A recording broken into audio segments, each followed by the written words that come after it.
everybody's talking some Texans football, and it's never in a positive light. Ross Tucker, he wrote that Bill O'Brien could possibly be the worst GM of all time in the NFL, and I happen to agree with him. Lance, is there any of this that is reaching Kirby and is reaching Cal McNair, and he understands the vibe out here in the city and nationally about Bill O'Brien?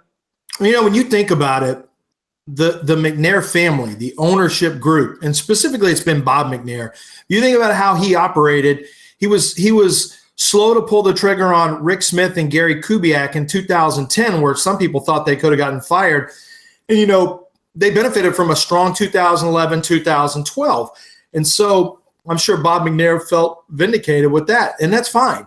But Bob McNair was always, let's wait a little longer than earlier. They were kind of insulated. They did things their way, you know, which is fine. But I think Cal McNair is going to do the same exact thing. So I don't think that the national noise, the outside noise, I don't think what people think of Bill O'Brien is going to matter to Cal McNair as much, as long as he buys into Bill O'Brien. And let's face it, Bill O'Brien has all the power in that building now.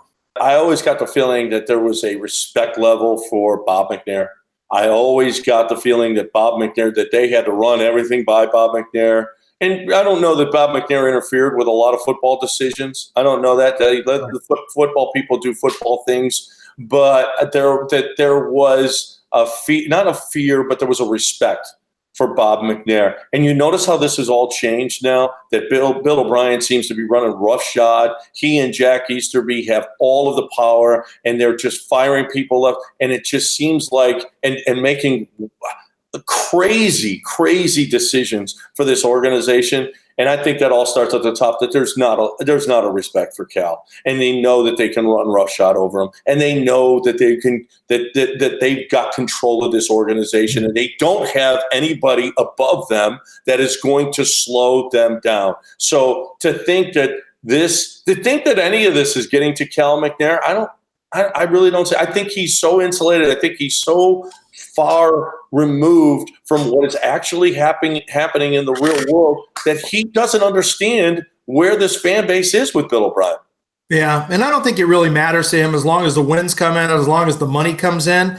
I don't think he's not a itching to make a change type of owner, I don't think. I mean, we'll find out. Bob McNair wasn't that way. He wasn't itching to make changes. Certain ownership groups are impatient. I would hardly say that impatience is a word that you use with the Houston Texans. Well, and I think to Ross Tucker's point is it's amazing that in basically less than a year, in a short, because he wasn't named general manager until recently, but he's been the general manager.